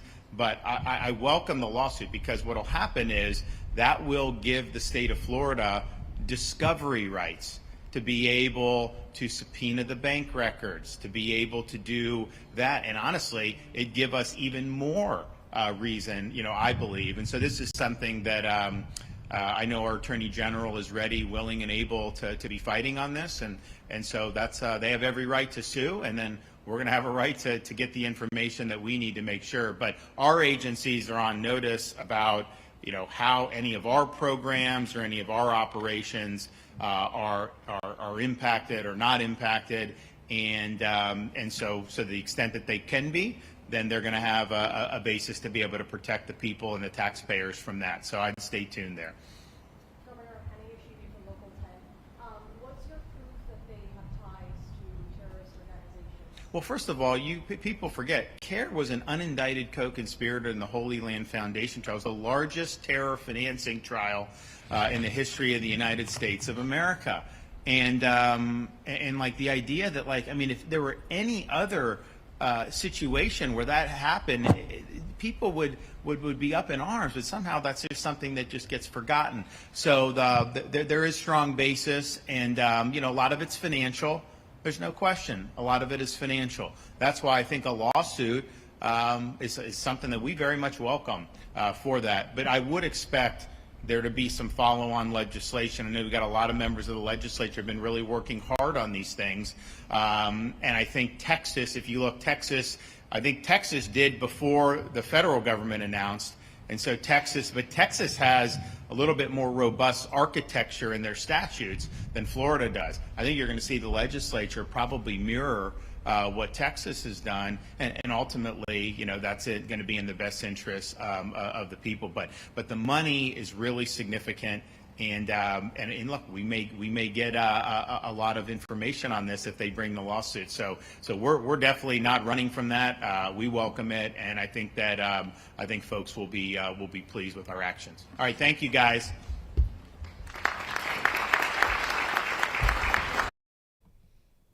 Okay, so that is in Florida there. We hear from the governor at that moment. Let's go ahead, Sarah. I know the trial is still ongoing.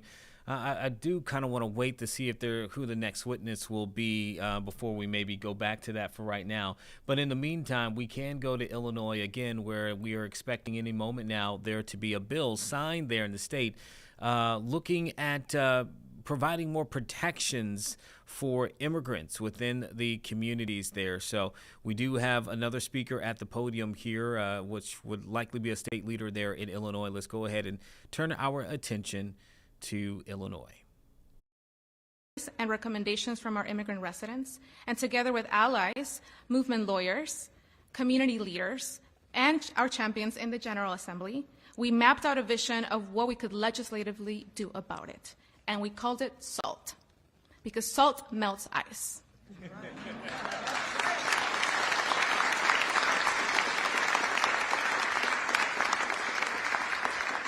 Through the SALT Omnibus Bill, we want real protections and accountability for everyone in Illinois. I must especially highlight the healthcare sanctity and privacy component of this bill, which was born out of a story in my own community.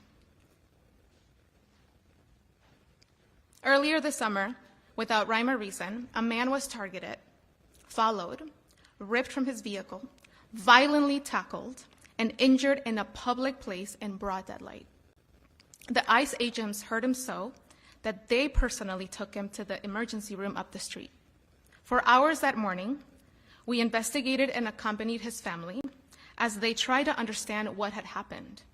But while ICE agents and their supervisor remained inside and past the ER doors, where patients were admitted and doctors and nurses were working, the family was denied access and the hospital gave no answers.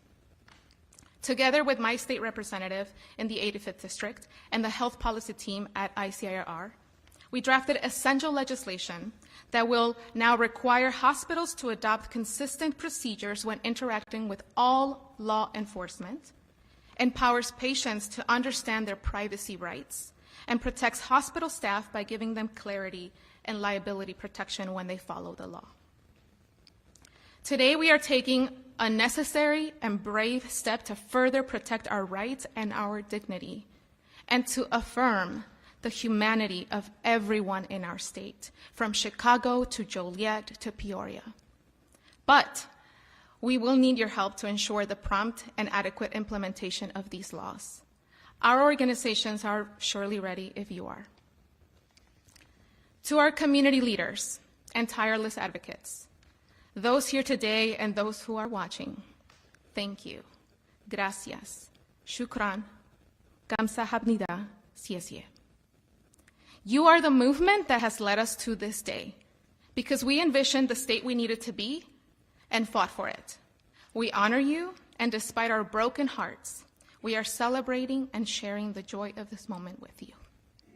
And finally, to our community members, our neighbors, wherever you are right now, parents at home taking care of babies, workers at work keeping our state and communities running, students taking their final exams right now with their families on their mind, individuals without family in the States, those detained at centers across the country and those fighting their case, and those who have been deported.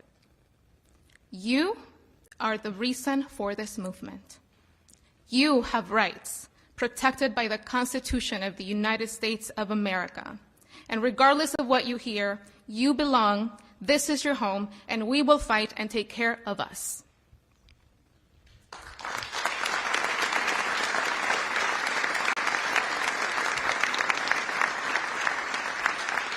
And with that, I'd like to invite the governor to sign our bill.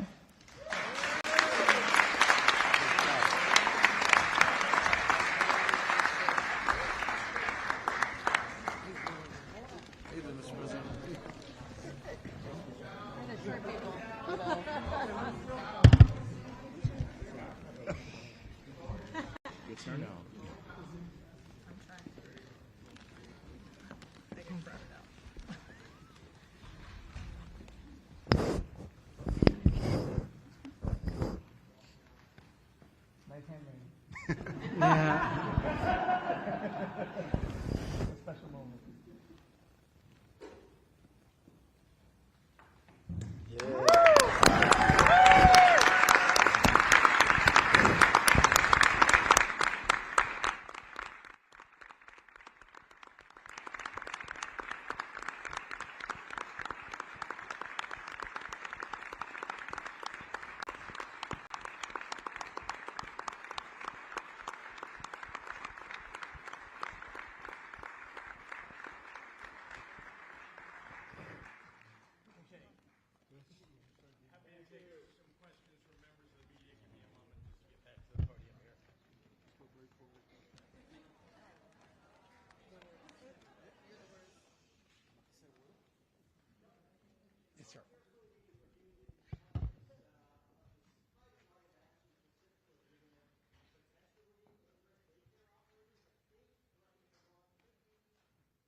Well, let's step back and remember the purpose of this legislation, which is to protect the people of Illinois from the onslaught of these federal agents who have every intention of breaking not only federal law, but constitutional law. And the effort here was to put something together that would stand as a bulwark against that. Many attorneys looked at the language of this legislation. There are many pieces of it, as you know, and it was designed to be brought together into one piece of legislation and led by the two leaders of each side of the General Assembly. So we believe that it's in good shape. We believe that it's all been done.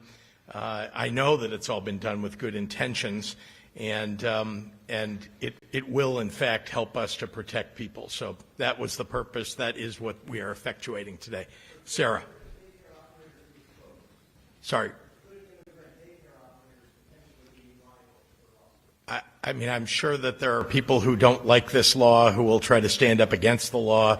I can't speak to the particular provision that you're talking about, but just that whenever you enact something that is tough, that is about protecting people, there are going to be people out there who attack it. And, you know, no doubt they have the ability to go to court about it, but I believe this is not just a good law, but a great law. Sarah.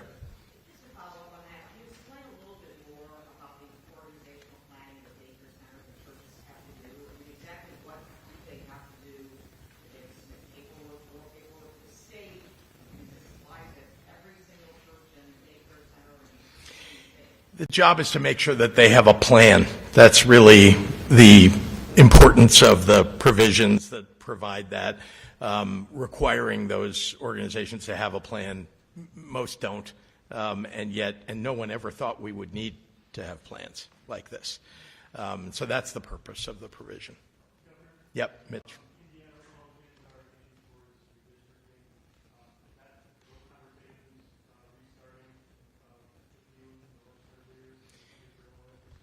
Well, we'll see what they decide to do. I will point out that members of the Indiana legislature are being threatened.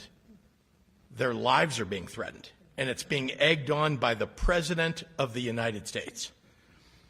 Imagine if this were you. Imagine, I don't think people behind me who are in the legislature have to imagine they too have been threatened. And so that's what's going on in Indiana right now. We'll see what happens in the end. I know that there are a number of good and loyal and patriotic Americans that are Republicans, part of that legislature, who have been outspoken in opposition to what the president is trying to do. Remember, he's trying to cheat. He's been doing this all over the country, trying to cheat. I think that our Midwestern values should dictate that we stand up against it, and I believe that the Indiana Senate will do so, but we'll have to see. And certainly the Illinois legislature stands ready to respond if necessary. But I will be clear to the folks in Indiana that we won't stand idly by. Now, we'll see whether we need to take action or not, but we won't stand idly by, and we will, in fact, stand up for the rights of the people, not just of the state of Illinois, but for the nation. Yep, Olivia.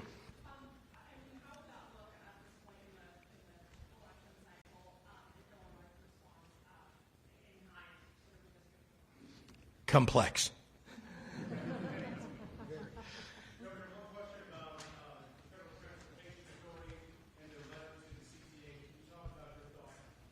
Sure. This is the federal government threatening state and local government with taking away federal funds for a purpose that they're not allowed to. But we've seen that before from Donald Trump breaking the law. And let me just say that you all saw that the legislature took monumental and very important action to protect our transit system and indeed the security of the people in the transit system. That's part of the legislation that was just passed in the veto session. So there's no reason why the President of the United States or the Department of Transportation should be sending a threatening letter to the state when they know full well if they read anything and read the newspapers, they would know that action has been taken, is being taken. We want the safest possible and most modern transit system in the entire country, and that's what we're prepared to implement. Thanks, everybody. Thank you.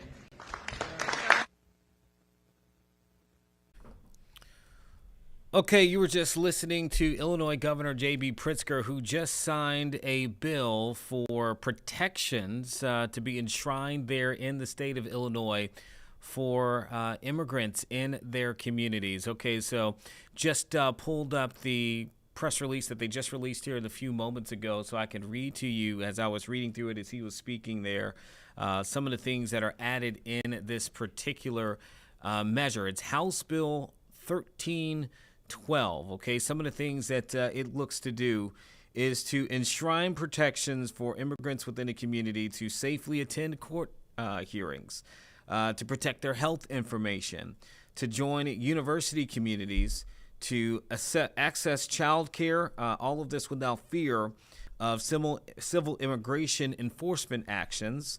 It also looks to provide legal support for individuals who may be affected by law enforcement agents who the state says could potentially violate their constitutional rights during a civil immigration enforcement operation. That is what is listed here within the bill's measure as well. It goes into a few other things listed, but that is pretty much the nuts and bolts of what we have here.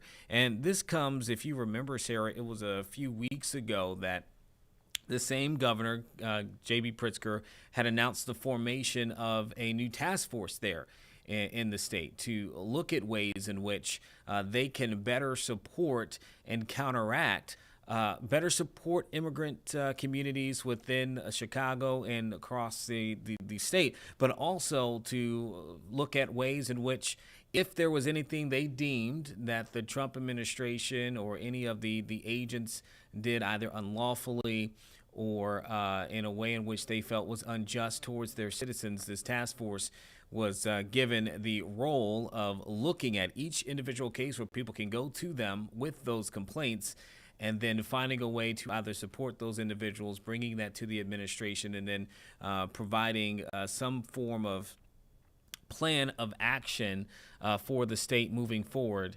And so here we have, at least a few weeks later, that we have this bill that has been written and now signed into law there in Illinois. Obviously, it'll be interesting to hear from the Trump administration and from officials maybe within Department of Homeland Security, many of which we have heard on several occasions that obviously the two sides from the Chicago and Illinois leadership and the administration have not seen eye to eye over the last several months when it comes to immigration enforcement, when it comes to protection of even ICE officials as well. There have been some accusations there by the administration that J.B. Pritzker and others within the state are not doing what they can to protect the ICE agents in the city and in the state. And so we're looking at footage now. This is not live, obviously. This is previously recorded. We mentioned earlier of the clashing of protesters outside of that facility there in the greater Chicago area, where we knew that ICE agents were being located and National Guardsmen had been brought into the state by the Trump administration to support operations there in Chicago mainly.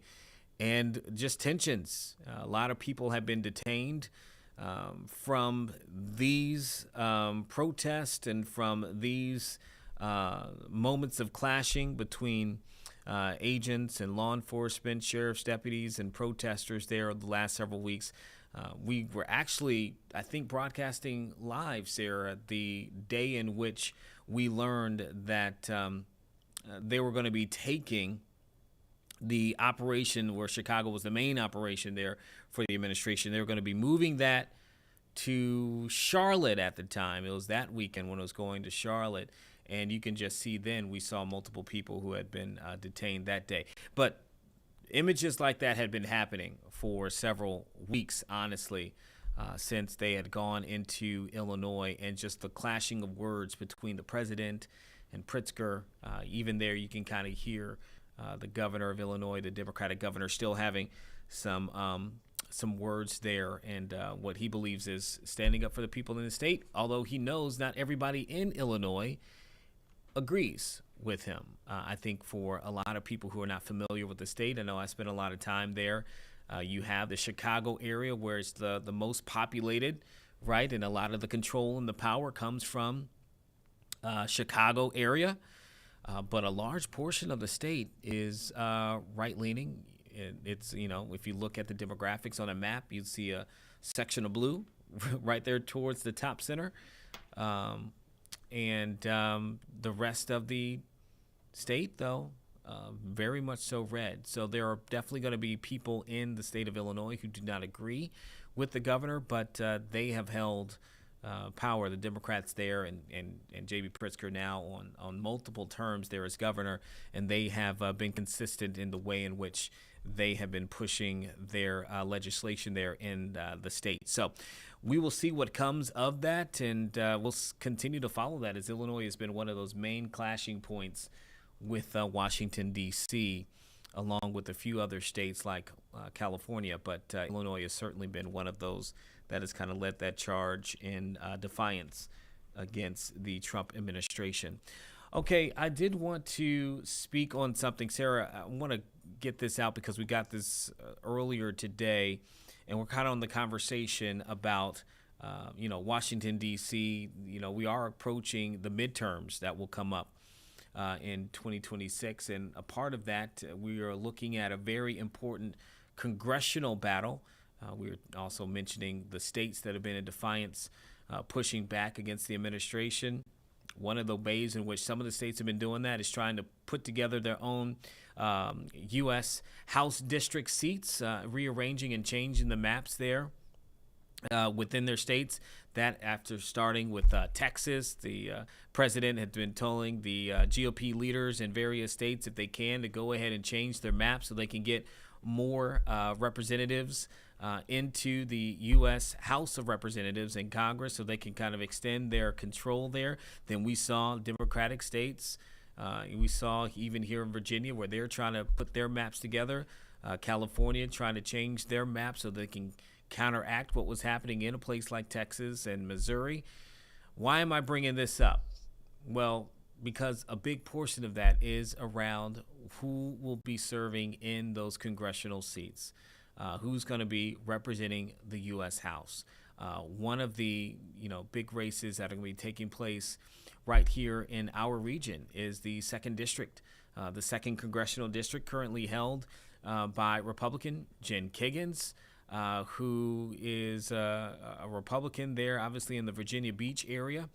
And we have heard over the last several weeks, multiple people place their hats in the ring in order to challenge her in that. But recently we've seen a few that have dropped out of the race, who have taken their names out, particularly after former Congresswoman Elaine Luria, who served in the seat prior to Jen Kiggans, who beat her out for that role, served 2 terms ago. And one of the people who has now removed his name from that particular race is James Ossoff. He is a Democratic candidate who had, again, put his name in for the 2nd congressional seat. And he announced this morning that he will not be running anymore. He released a press statement just a few hours ago giving that notice. I'll read a little bit for it at the moment, where he says, ultimately, we have one clear mission: to defeat a complicit Jen Kiggans and to provide a check on a reckless and immoral Trump administration. Today, he says, I am suspending my campaign to allow us to focus our time, attention, and collective momentum on that purpose while we await clarity on the outcome of the Commonwealth's redistricting plan. He says, we need to win. Each day that passes increases the stakes. We are less safe, less free, and hollowing out the promise of the country that we all love. So again, he is taking his name out of the race for that. He is a first-generation Ukrainian American, and was seeking to potentially get into that role. He is also a Navy vet. It says his Navy career began in Virginia Beach, and now he is stepping aside. Again, he says with the goal of them having one clear mission. And Sarah, I mean, he doesn't say it here, but you have to imagine, again, like I said before, this is maybe the 2nd or 3rd, I believe, person who had placed their hat in the ring for this race, who has now kind of stepped aside.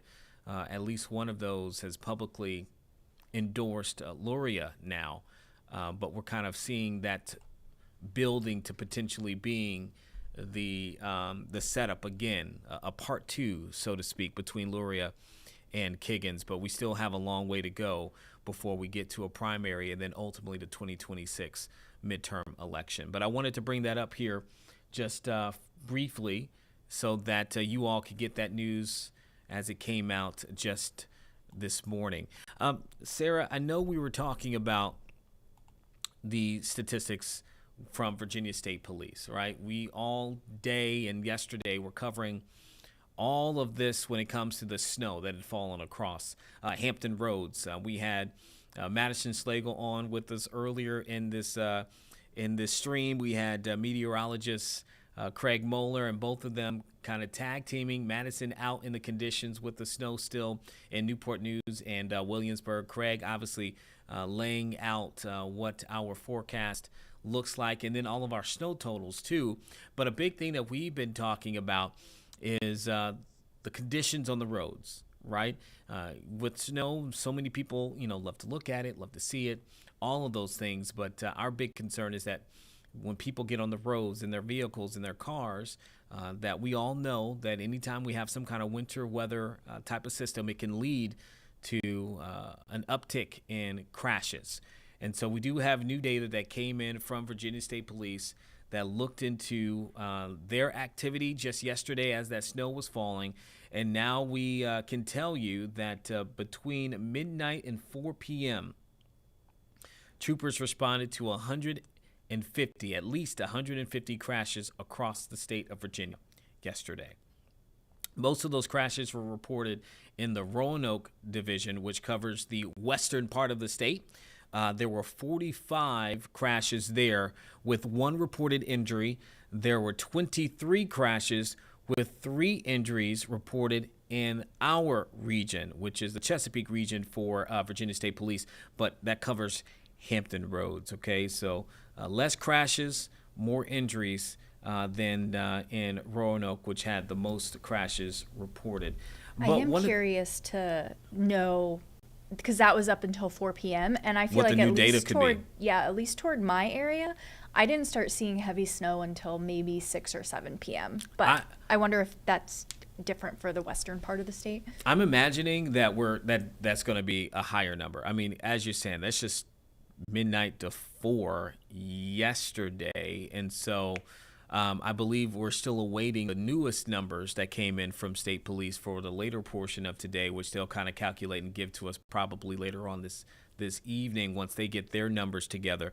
So we will wait for that. But one of the things as a part of all of that, again, we had on a master trooper from North Carolina just earlier in this stream, and we thanked him and others like him for their efforts in making sure not only people are prepared, the roads are prepared, but also when stuff goes down, they respond, they get there, and it can be and often is a moment that can save somebody's life.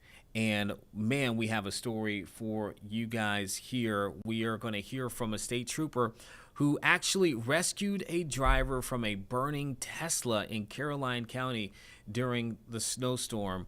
A very dangerous situation that took place. But this Sergeant Page, went into action, Sarah, and made sure that person could come out of that dangerous situation alive and to be able to tell their story and live another day. So I think we do have some words from that particular sergeant who went into action to save that individual. Let's listen to their point of view and what they experienced. I initially was trying to decide if I should go northbound or southbound on 95. And I was thinking I should just go southbound because I wanted to check the rest area. But then something told me to go northbound. So I was like, I'll just go northbound. And then driving northbound, I happened to look over to my left-hand side and saw the Tesla ran off the road.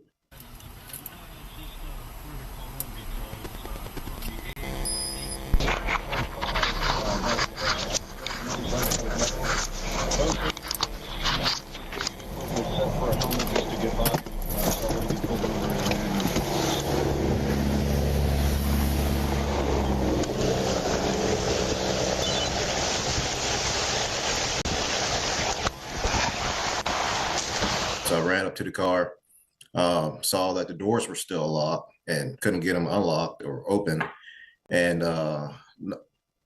heard a guy in the car, ended up having to bust the window down and asked him to sit back a little bit so I could cut the airbag and had him pull him out the car and dragged him, I don't know, about 10 feet away from the car until some other folks came and helped me out. Yeah, he said there was nobody else in the vehicle, but with a crash like that, sometimes you're not all the way with it. So I asked him multiple times and had other people check as well as I did to make sure there was absolutely nobody else in the car. I think it literally happened seconds before I pulled up. So yeah, if I hadn't gone northbound, I don't know if anybody else was going to stop. That is absolutely incredible. I mean, again, doing their job there. But I mean, truly, you see the video there, and you can just imagine being the person who's inside of that Tesla as it is on fire. And to have this sergeant happen to be at the right place at the right time, you heard them say that they were just thinking, hey, how can I get down to this, this way safely? And they came across this scene and didn't hesitate, jumps out and goes and gets into action. I mean, Sarah, just looking at that, I truly cannot imagine being the person in the vehicle when that's happening. So many thoughts, fears. Look at that. I mean,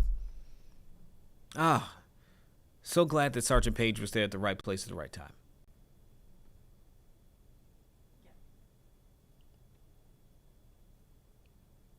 And I wonder if we have any new information on the person who was inside too. I wish I had that right off the bat. Let me see here. It also looks like people stopped to help.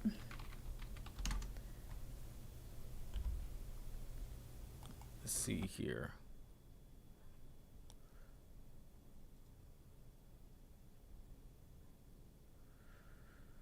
See, looking in, see if I can get any kind of update. All right, so they did. Police later identified the person who was inside. It was a 34-year-old man out of Maryland, the only person who was inside the vehicle. And police now say that he did sustain serious injuries, but they are not life-threatening. Okay, so currently being treated in a nearby hospital. Likely right there in Caroline County.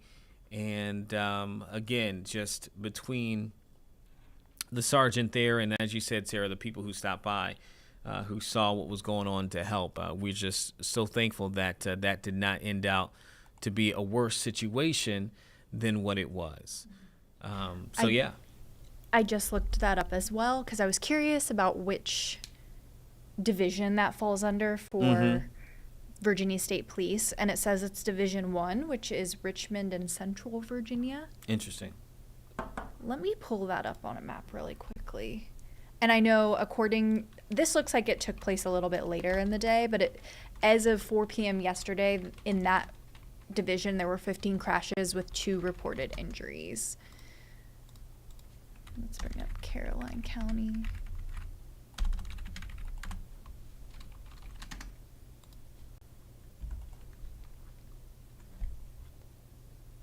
Yeah, that is Central Virginia. I don't know why I thought it was more western. So yeah, just north of Richmond. So you have Richmond, Ashland, and then it's in between Fredericksburg and Richmond. And like Sarah said, we're still waiting on the updated numbers at the, adding whatever could have happened by the end of the day, which we imagine, particularly when it got a little bit darker, that we probably may have seen some more issues as well. Okay, Sarah, I'm thinking here we are at 11:53. We have 7 minutes left. We do have a new witness on the stand in this Brian Walsh trial. So I'm thinking we can listen a little bit more to that for a few minutes, and then we'll wrap up this particular stream today before 13 News Now at noon. But again, for those who are just joining us here for Live Impact News, who've been bouncing in and out of different things here this afternoon, but this is the trial out of Massachusetts. Brian Walsh, who's accused of murdering his wife 3 years ago on New Year's Day. There's a new witness on the stand in Massachusetts at that trial. So let's spend a few minutes, and then we'll come back and wrap up our stream and turn things over to our team with 13 News Now at noon.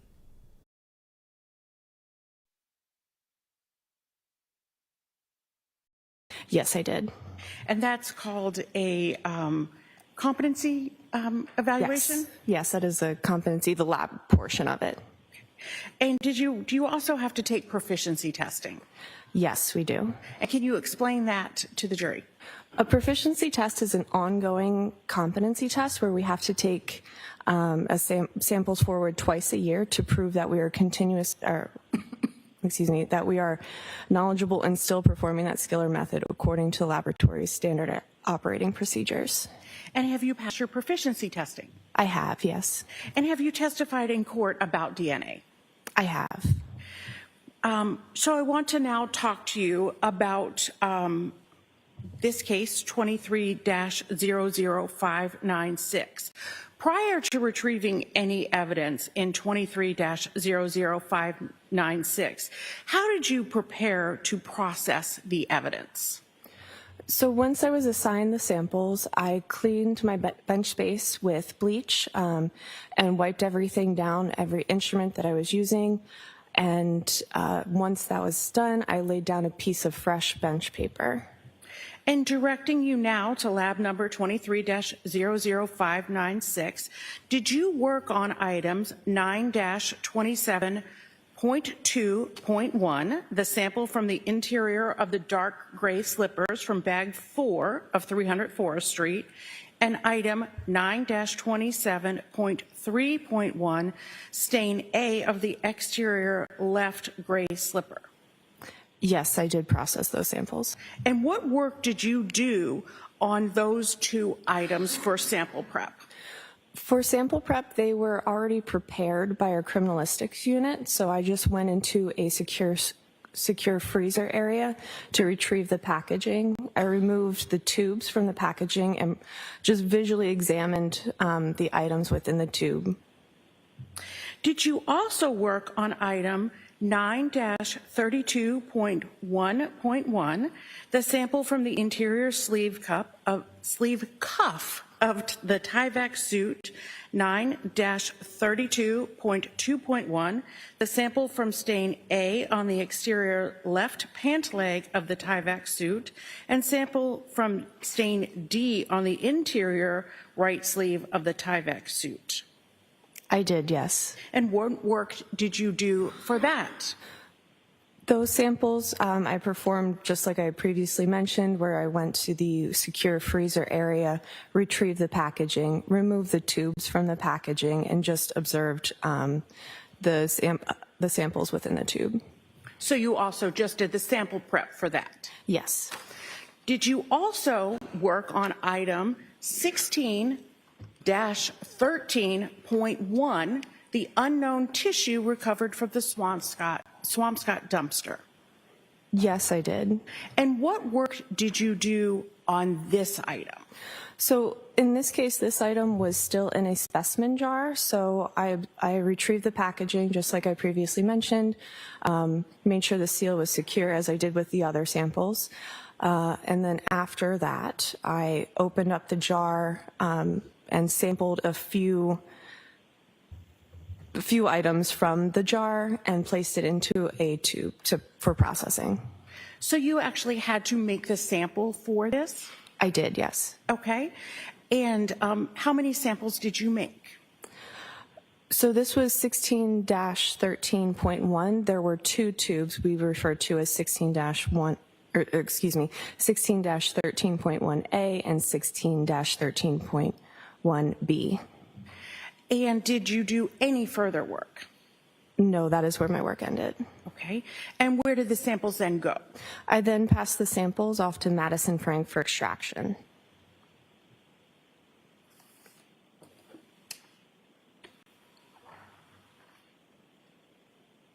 Cross-exam.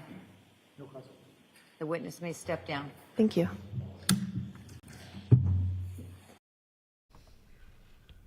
Okay, that's the trial there. Again, Brian Walsh accused of murdering and then dismembering his wife 3 years ago.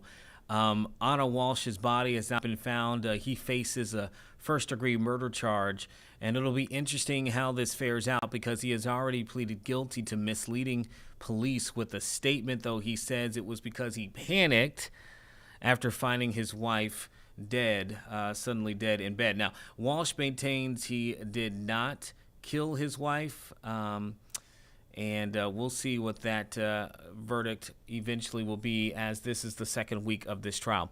So we're going to continue to follow that throughout the week because we have our cameras in the courtroom, and so we wanted to make sure that we can do that. But right now it is 11:59. Oh, my goodness. So that's the end of this particular stream. Thank you for joining us. If you're joining us on YouTube, remember to download 13 News Now Plus. Sarah and I will be back here at 10 to 12 tomorrow, but we will have another team, Connor Reel and Nia Campbell, who will have live Impact News from 1 until 3 this afternoon. But now we turn it over to Marta Berglund with 13 News Now at noon.